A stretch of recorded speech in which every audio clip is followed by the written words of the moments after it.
The Packers might need a Sean Ryan replacement in 2026. They might need an Elton Jenkins replacement in 2026. They need some help on the offensive line. Ross Uglem from Packer Report nailed the Jordan Morgan pick last year, and he's with us today on Locked On Packers.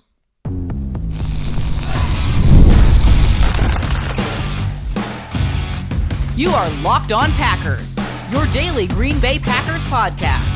Part of the Locked On Podcast Network, your team every day. You are Locked On Packers, part of the Locked On Podcast Network, your team every day. I'm Peter Bukowski, and I cover the Packers for The Leap, a newsletter I would love for you to subscribe to. Follow me on Twitter, Peter_Bukowski. Follow the podcast on Twitter, Locked On Packers. Like us on Facebook. Subscribe to the podcast, iTunes, Spotify, Google Podcasts, wherever you find podcasts, you will find Locked On Packers, the #1 Packers podcast on the internet. And the show for fans who know what happened, they want to know why and how. Thanks to everyone who makes Locked On Packers their first listen every day. We hope you like starting your day with us as much as we like starting our day with you. Today's episode brought to you by our friends at Gametime. Download the Gametime app, create an account, and use code LOCKEDONNFL for $20 off your first purchase. The offensive line position for the Green Bay Packers this year is a lot like the cornerback position in that right now, today, they're in pretty good shape. And the offensive line is in even better shape in a lot of ways than the cornerback room because we know Sean Ryan is a more than good enough starter.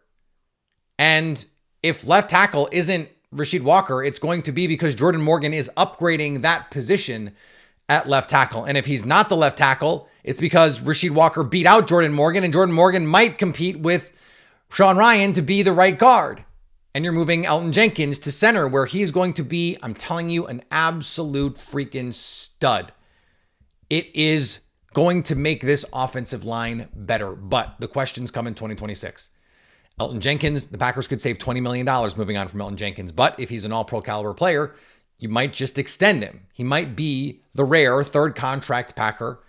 And they've done it with offensive linemen more than any other position. Chad Clifton, David Bakhtiari, Elton Jenkins fits the profile of the kind of guy who would make sense, especially if he's a center, because it's not going to cost you an arm and a leg on a guy in his 30s. But Sean Ryan, well, we know what the guard market looks like.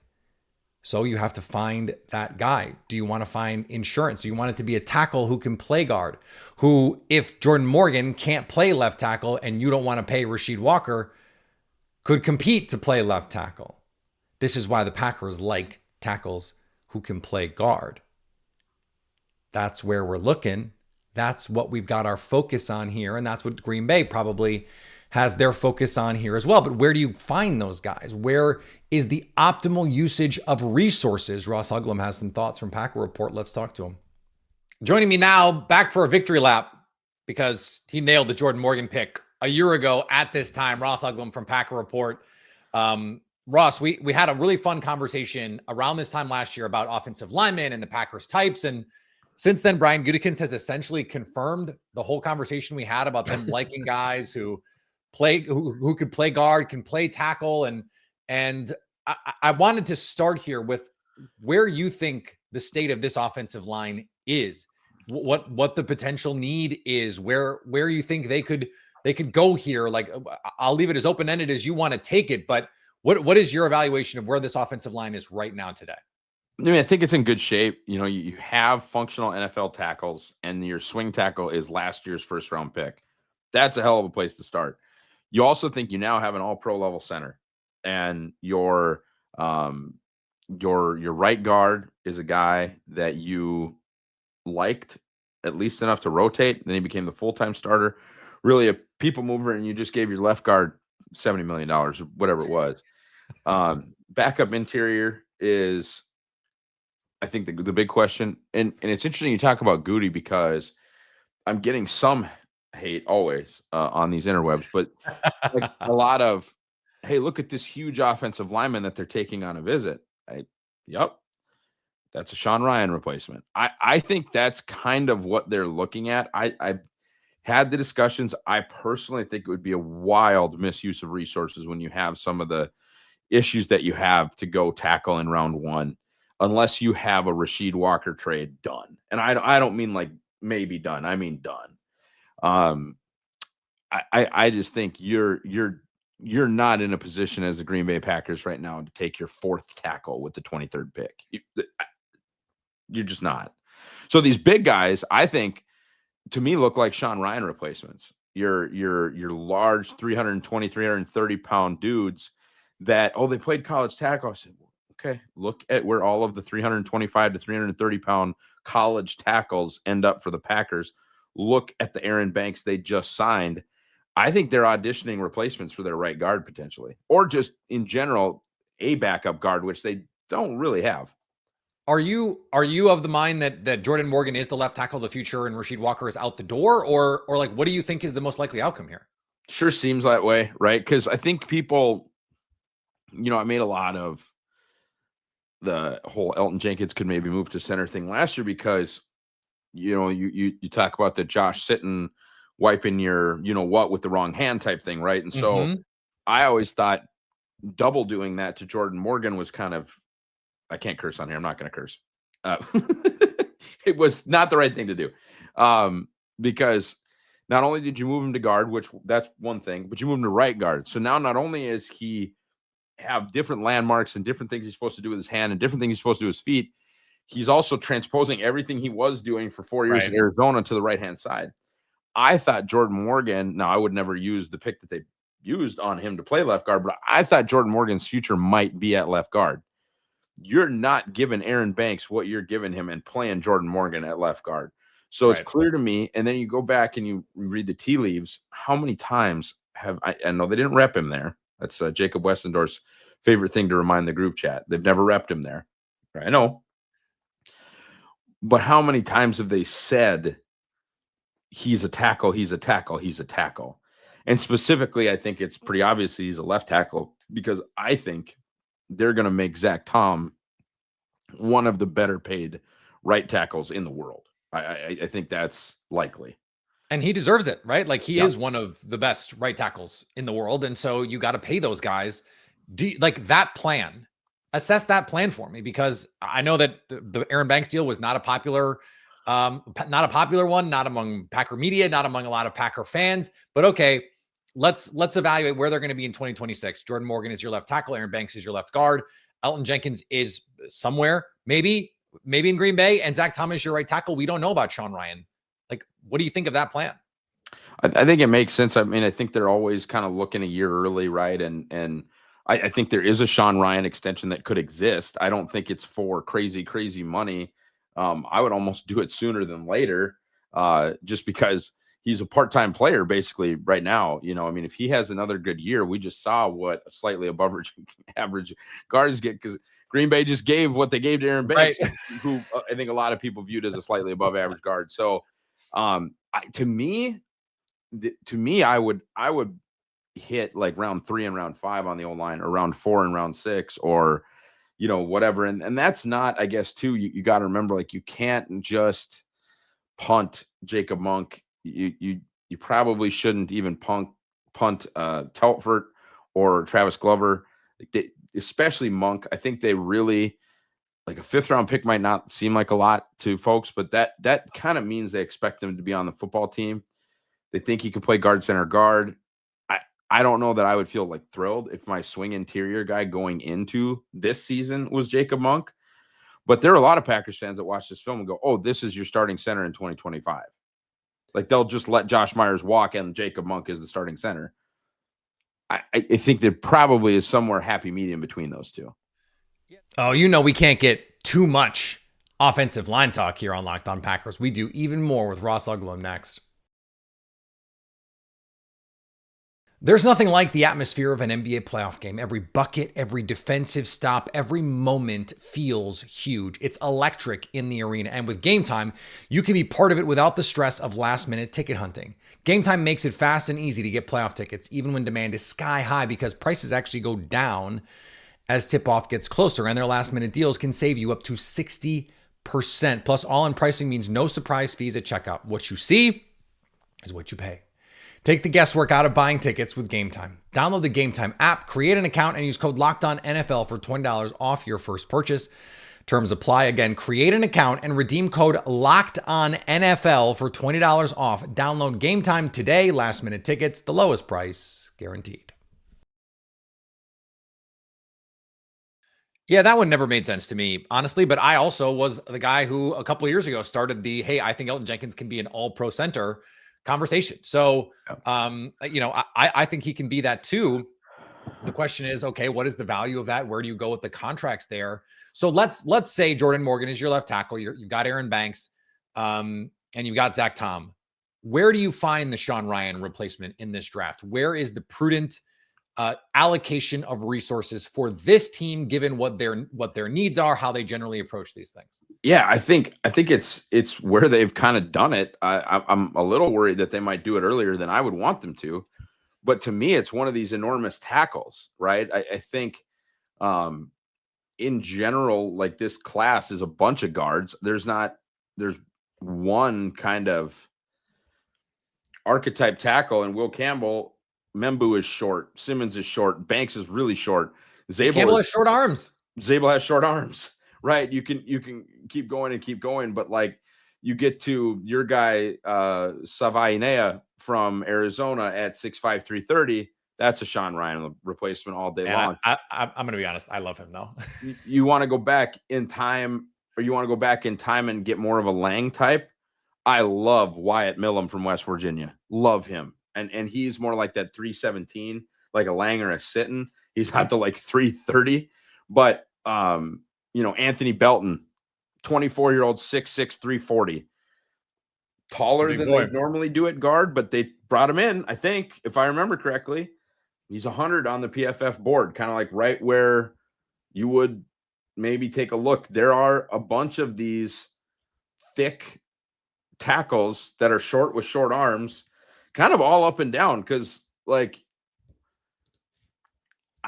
I would like it, sort of. I mean, if they took Gray Zabel at 23, I think a lot of people would go, what the hell? But I'd kind of like, yeah, it makes sense, because he can play tackle without getting killed. You think he's a good guard, and you know he can play center. And that's kind of where you're at. But like Kelvin Banks, 6'4", 320. Connerly, 6'4", 315. Donovan Jackson, 6'4", 320. These are all guys that PFF has ID'd as tackles. They're guards for Green Bay.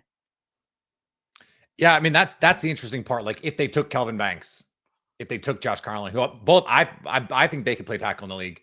I really like those two guys specifically in terms of if they're going to go offensive line at 23, that's where I would go. Yeah, cool. They can be a swing tackle. They can play guard, compete to play guard, whatever it is. I'm okay with that, because I think those two guys in particular are awesome. But I think, to your point, I think it would be a misallocation of resources to handle it that way. Jason Hirschhorn, my colleague over at The Leap, wrote a week or so ago, maybe 2 weeks now, about the future of Elton Jenkins and maybe how you can get off some money next offseason. Yeah, his contract gets goofy. And they might have to extend him. And he is the kind of player, like, let's say he plays at an all-pro level. You just extend him and you don't worry about it, right? Like, it's just set it and forget it. All-pro center sounds cool to me. And I think at center, he can age better than at guard. But if they do move on from him, is there a center in this draft? Do they JC Treader it, where they take a tackle to play center? They have been known to take just centers to play center as well. Is anyone you have your eye on going, this could make sense for Green Bay? Well, Zabel is the one, right? And then the Jared Wilson kid from Georgia is like a freak, like a freak. And then there's the Georgia of it all, which is like, come on down, right, for the Packers. And so right. I think that would be one to kind of sort of pay a little bit of attention to. And then oddly enough, and I think Packers fans would be pretty tough about this, is the next guy is probably Ohio State's center. Now, you can whinge about Josh Myers, but you said you don't see it, and I don't even think I necessarily disagree with you on Monk. But like, you talk about what the Packers have done at center before, they've thrown a 5th-round pick in Corey Linsley out there, and they've thrown a 6th-round pick in Scott Wells out there. By the way, was also the Ohio State center. So like, there's nothing inherently wrong with Ohio State centers, guys. Relax. Exactly. Just because Josh Myers didn't work out. But yeah, I mean, I think McLaughlin, and then, like I said, the Georgia kid is like a crazy Treader level athlete. Why do you think he's not getting more buzz? Because I just feel like major college program, tested as an elite athlete. I get it. He's an interior offensive lineman, but I usually expect guys like that to get a little bit more heat than they're getting right now. Yeah, it's funny. I don't think you see the versatility, right? Which at some point doesn't matter, because think like everybody knew last year that Graham Barton was going to play center, but he has that versatility sort of like built in. So he gets to be a first round pick. Yeah. The same thing goes for Myers and Creed. Like they were late second round picks. Creed should have been picked in the 20s. Obviously. You know what I mean? But like he might go top 15 centers, if you redraft that. Yeah. I think, by the way, I think Gray goes in the 20s. So these centers, these NFL centers that teams really feel like, or at least have tape where they can do it somewhere else. Like I think, I mean, I watched Gray against Arizona as a sophomore. I watched Gray, obviously, as a senior against Colorado. Not that Colorado has elite pass rushers or anything like that, but when you are an FCS player, you're always looking at the FBS games on the schedule. And he was awesome. And I do really think Gray could play tackle. Like, I mean, this team won games with Lane Taylor at left tackle. I think Gray Zabel could play tackle in a absolutely like emergency situation where a bunch of guys are down. Jacob Monk slides in at center, and all of a sudden Gray Zabel's at left tackle. I think he can do that without Jordan Love dying on the field. That has value that I don't think like Seth Wilson has. I think that's the young man's name, or Seth McLaughlin, I guess. Jared Wilson. Sorry, mixing two guys. We mixed them. That's all right. Yeah. So Jared, you're on a lot of cough medicine right now. Yeah, acetaminophen. We'll forgive it. But like Jared Wilson, I don't think can help you elsewhere. Certainly not at tackle, right? So yeah, again, like look where Creed got taken, multiple time All Pro, 54th pick in the draft, whatever he was, right? So I think that might be the case is like these center only guys. And maybe Garrett Bradbury scared the bejesus out of everyone. And that was just like, okay, this guy has no flexibility. And we thought we liked him as a zone scheme center that moves like a tight end. He was terrible. And it set the Vikings back. And I wonder if it didn't set like true centers back at least a little. That's an interesting theory. We've seen players do that where you're just like, okay, this archetype of player, we're just going to back off of for a little bit, and we'll see moving forward on that. All right, let me broaden the lens here. I know that you know the Packer Report, draft guide, all that good stuff, and we can pump that is big on the Packers types here. So as you're looking, not just offensive line, anywhere in the draft, give me a couple. These guys are just no doubt Packers types, like the Packersiest Packers that have ever Packered in this class. Yeah, similar, obviously, to what we had to say about Jordan Morgan. I know a lot of people's favorite guy in the world, Higgins, is like that from Iowa State, the wide receiver. Yep. There is not a box he doesn't check as far as what they like. I think you'd feel really, really strongly again with Jalen Royals. I mean, he is bink as far as what our understanding is. I mentioned Gray. Gray is a 6 out of 6 as far as Gray is a 7 out of 7. It's as far as because I mean, what do we know about the Green Bay Packers? They could kind of give an F about arm length. Seriously, like it's true. It's not their bugaboo.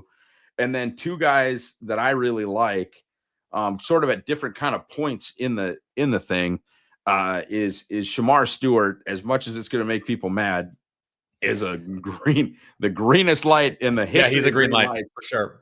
But so is a guy that I would really, really love at, like, let's say it is Kenneth Grant. Let's say it is Gray Zabel. Let's say it's Derek Harmon.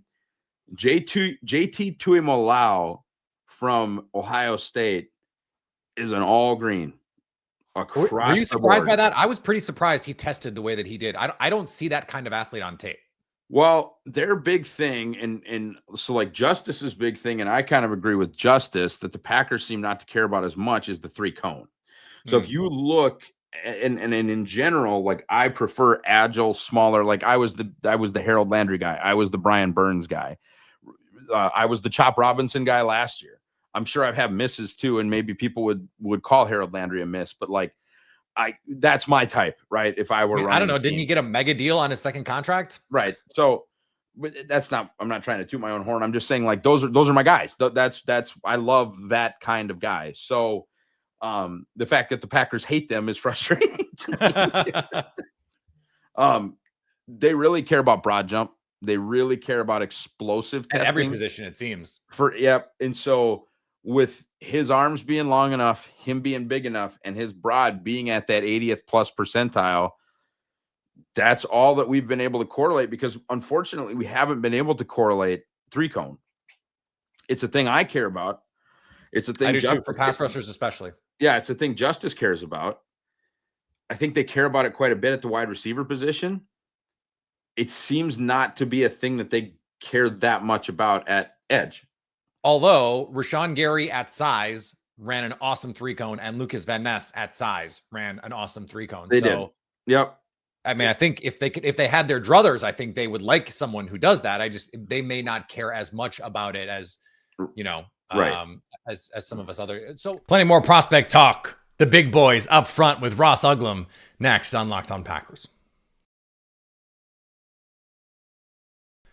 As a small business owner, your work doesn't end when the clock hits 5. But, sometimes, most of the time, you wish it does. Your business is always on your mind, which means when it's time to hire, you need a partner that works just as hard as you do. That's where LinkedIn Jobs comes in. When you clock out, LinkedIn clocks in. LinkedIn makes it easy to post your job for free, share it with your network, and get qualified candidates all in one place. Post your job. LinkedIn features new candidates, new features that can help you write job descriptions and then quickly get your job in front of the right people with deep candidate insight. And here's a pro tip: add the hashtag hiring frame to your profile picture to double your reach to qualified candidates. No wonder 72% of small businesses say LinkedIn helps them find high quality hires. Post your job for free at linkedin.com/lockedonnfl. That's linkedin.com/lockedonnfl to post your job for free. Terms and conditions apply. So then you mentioned a group of names. I like all of them, by the way.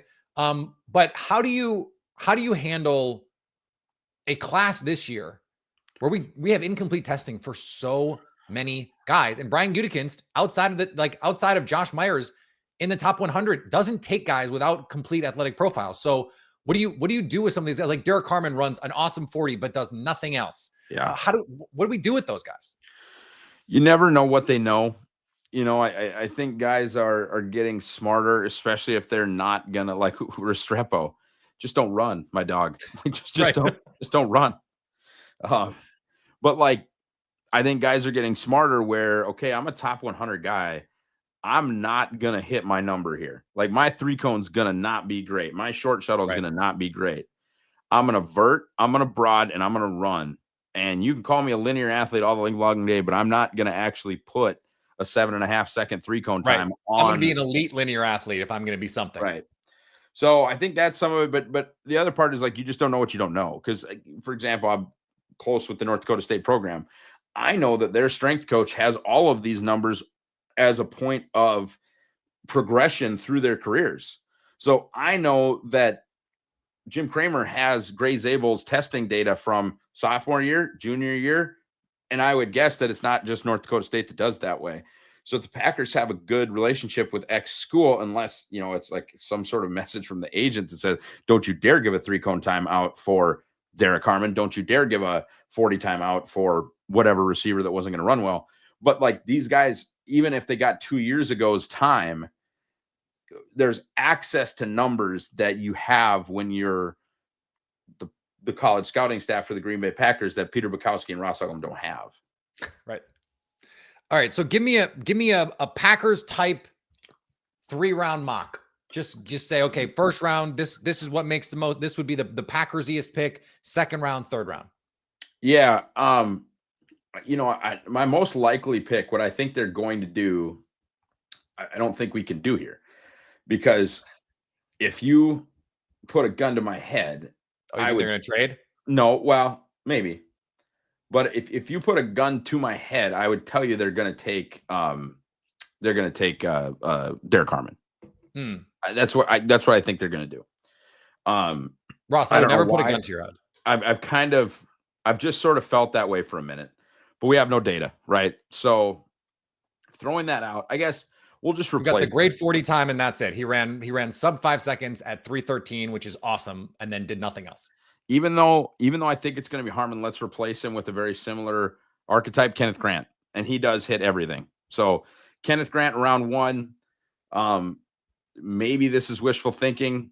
I'm going to go Jaden Higgins in round 2. Mm-hmm. If you want a more like, I know he's going to be their guy, Jalen Royals. Like that I think makes. And he's the Z in this offense, the vertical Z.